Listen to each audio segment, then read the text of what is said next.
aina sum sankirtan si chachaba matamda iterona sattaba kangbu mayam yawe adu karigino koi Sahitya Academy na sakhang masi 72 dani adagi matungda 8 schedule da changrabani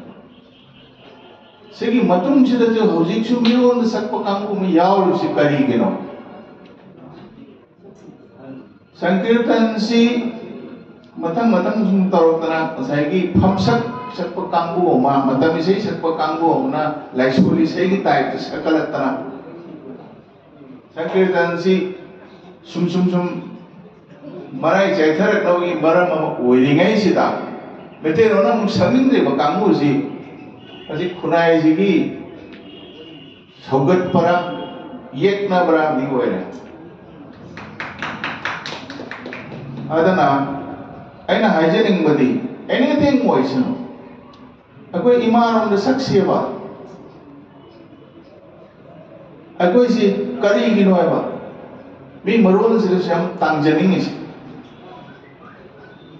akoi si English school and English school sum taw dagi akoi culture is mang loan bo ngaminga trengan ni Numit kasi kan wo meter ondam ta hai gidram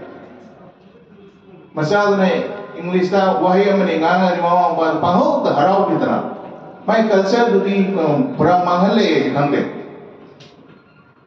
yana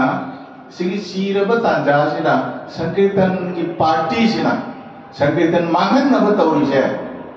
masi thing ba chume ada lagi dia mana Hajar bawa zakula pergi sei academy de sutam me bate de puna mak sutam me je musi tok tak maranai sakchala pasu yaw sina kari mapun sila su oiro manga to kani guru da lanja bagi Rabindranath ki isai se Bengali mayam na chauhan bani ne Rabindra Sangeet Aina Hujiti Mui culture one gra Rabindranath Aisi Marang Tanyam Mana Iramba Isai Sur Palam Batu notation Semaga Tama Padagidi Moina Sum Mas Ingat Tana Kedore Rabindra Sangeet Aisi Mui culture Oi gra Rabindra Sangeet Aisi Saga Lemjaningai Oi Ba Sapok Janingai Ba Ponam Oi gra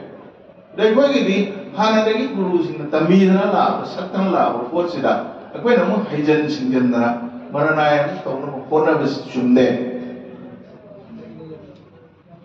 aina haijari sini aina sunga moy ateina sunga moy